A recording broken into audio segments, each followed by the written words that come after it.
Close, I hold the pants, and I close my elbow. Now take your leg out, Lucas, he can't. I try to stack, he forces the leg down or pushes me. Now, let go the grip, turn, step over, so we have the leg swallowed. He will push me, because he knows that he's in trouble. I will drive the weight towards the side of the trap leg. I'm not trying to force my way there. I drive to make him flat, and look, the leg comes right here in front of his, and my elbow touches my knee. Boom, right here. He's still fighting me. If I insist in him, get the leg out. So what do? My free hand reaches on the outside. I switch my base. And then I got on top right there. Okay? Always notice that I'm blocking his hip and both of his legs, with my own leg actually in this case. Okay? In order to finish this pass, try to actually push your butt back. He pushes me there. So push your hip a little bit more back and then go on your toes. And eventually you're going to be passing the line of the hip. Then you're going to finish the passing here.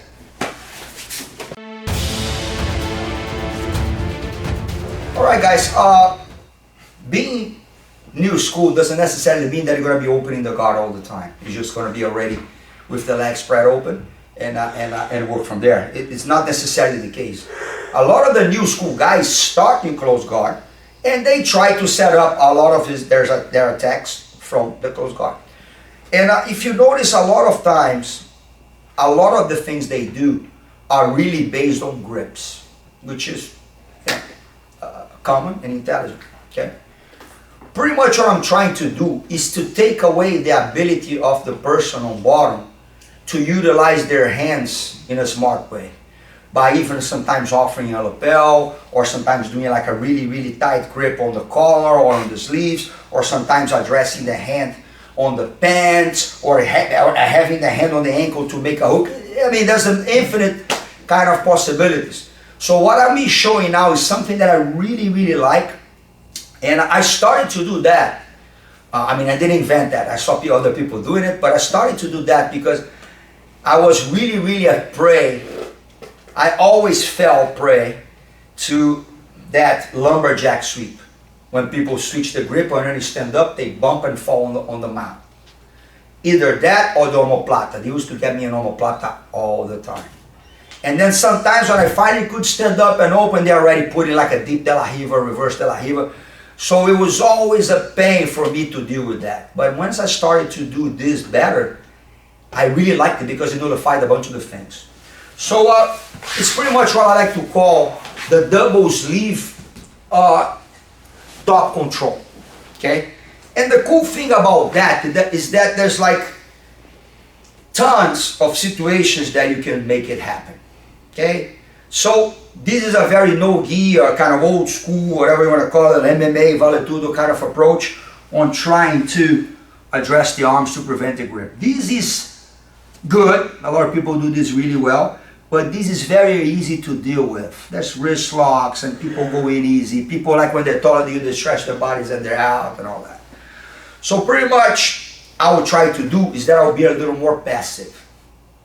I'll go 100% old school here. I'll control the sleeves, either there and there. There's a bunch of people who say like tons of different ways that people like to hold this. Not really too worried about it. I'm just here on the hip and on the chest, and I'm taking my time. I know he will do something with the grips, and it can be a bunch of different things. Classical one, coisa agora. Classical one, as duas na mão. Classical one. Sometimes one and try to offer the lapel. Classical one. All this.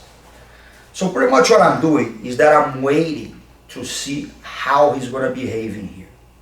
Okay, one thing that I like to do when I'm waiting, it really hurts me to get on my toes all the time and wait. I can do that. I don't know if it's because I'm getting older or because I really don't feel comfortable. So being seated on your heels and getting your knees spread to have like a better base in here and a good posture, always like old school looking up, is a good thing.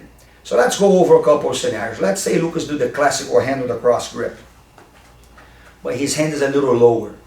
When the hand is a little lower, I can always break that grip. Okay, so what I want you to do is this. Keep the hand on the chest to get distance. This elbow always on top of the leg, not out, not in. On top, resting. Okay? And then keeping the elbow down, I'll go here. Because I always keep that frame.